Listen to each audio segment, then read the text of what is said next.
देश में कोरोना को लेकर हालात बेहद खराब हो गए हैं। सरकार तमाम कोशिशें कर रही है, लेकिन इसके बावजूद कोरोना के मामले कम होने का नाम नहीं ले रहे। और इस बीच कोरोना के एक और नए स्ट्रेन को लेकर दहशत बढ़ती जा रही है। लेकिन अगर कोरोना को हराना है तो फिर डट कर मुकाबला करना होगा। और ऐसे में आपके पास कोरोना को लेकर अगर कोई भी सवाल है तो हमारे हेल्पलाइन नंबर 0120-490-9900 आपकी टीवी स्क्रीन पर नंबर डिस्प्ले कर रहे हैं हम। इस नंबर पर आप कॉल कीजिए 0120-490-9900।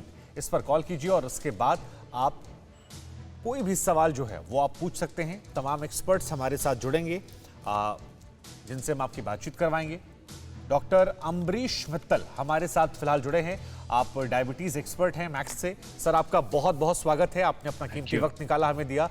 इससे पहले कि सवाल जवाब का सिलसिला हम शुरू करें, जो ये नए स्ट्रेन की बात हो रही है सर, आंध्र प्रदेश से तीसरा स्ट्रेन आया है, इसको लेकर कैसे क्या अतिरिक्त बचाव हम करें? क्योंकि कहा जा रहा है कि 15% ज्यादा खतरनाक ये है और बच्चों पर भी असर कर रहा है ये, तो इसको लेकर अगर कोई आप राय देना चाहें हमारे दर्शकों को। देखिए, हम लोग जहां तक बचाव का सवाल है, हमें वही चीजें करनी है जो 1 साल से ऊपर से बोला जा रहा है। हमें अपने को बचाने के लिए स्ट्रेन कोई भी हो, प्रोटेक्शन वही है। हमें मास्किंग प्रॉपर करनी है, N95 या डबल मास्किंग करनी है। हमें भीड़ अवॉइड करनी है। इंडोर मीटिंग्स, जितने भी इंडोर गैदरिंग्स हैं, चाहे वो ऑफिशियल हो, चाहे वो पर्सनल हो, चाहे सेलिब्रेशन, चाहे शादी, वो एकदम अवॉइड करनी है। मिनिमम 6 फीट का डिस्टेंस रखना है। यही बेसिक चीजें हैं। और ऑफ कोर्स अपना, अगर आप पब्लिक जगह में कोई चीजें छू रहे हैं तो हाथ को धोना या सैनिटाइज करना है। हमें इन वेरिएंट्स को लेके पब्लिक को अनड्यू पैनिक नहीं होना चाहिए, ऐसे कोई घबराना नहीं, क्योंकि ये देखिए वायरसेस तो म्यूटेट करते रहते हैं जी। और उसमें कुछ म्यूटेशन ऐसे होते हैं जो खराब होते हैं, कुछ ऐसे होते हैं इनका कोई असर नहीं होता जी। तो ये संभावना अभी है कि आंध्रा वाला म्यूटेशन थोड़ा खतरनाक है, लेकिन ये 100% प्रूव नहीं हुआ है। तो म्यूटेशंस की स्टडी चल रही है। जीनोमिक स्टडीज इंडिया में अभी उस तादाद में नहीं हुई है कि आप कॉन्फिडेंटली बोल सकें कि ये वाला स्ट्रेन जो है ये गड़बड़ है, ये ज्यादा डेंजरस है या ये ज्यादा स्प्रेड करता है। But our precautions as public they remain exactly the same. मतलब हम अगले कुछ सालों के लिए कोरोना से जो एहतियात बरतने उसे अपने जीवन का हिस्सा बना ले, अगर हम बचना चाहते हैं, क्योंकि अगले कुछ सालों तक इसे फेस करना है। पहले कॉलर जो है अरुण हमारे साथ है। सर, मैं लौटूंगा इस पर जवाब लेने के। आप ले एक कॉलर से फोन ले लेते हैं। अरुण जी हमारे साथ जुड़े हैं। अरुण जी, सवाल पूछिए अपना। सर, मेरे को एक्चुअली 8-9 साल 10 सालों से खांसी है सर जी।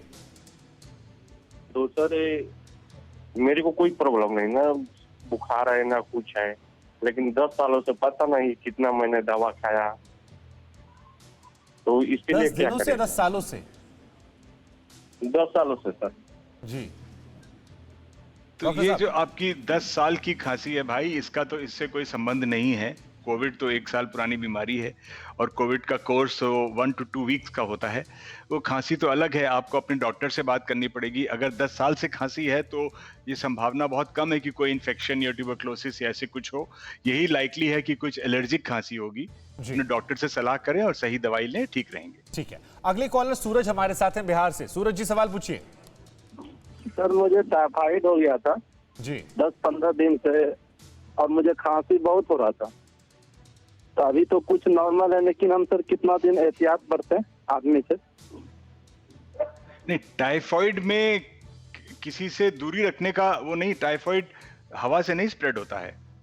टाइफाइड में भी कभी कभी खांसी होती है। अगर आपको चेस्ट इन्फेक्शन अलग से है तो आपको उसके लिए दिखाना पड़ेगा, पर टाइफाइड इटसेल्फ तो उसका ट्रांसमिशन हवा से नहीं होता है। अगर मुझे टाइफाइड हो तो मेरे आसपास तीमारदार आ सकते हैं, डॉक्टर नर्स सब आ सकती हैं, वैसा रिस्क नहीं है। वो कोविड अलग है, टाइफाइड अलग है। जी। फिक्र आपकी, सोमवार से शुक्रवार रात 9 बजे सिर्फ TV9 भारतवर्ष पर।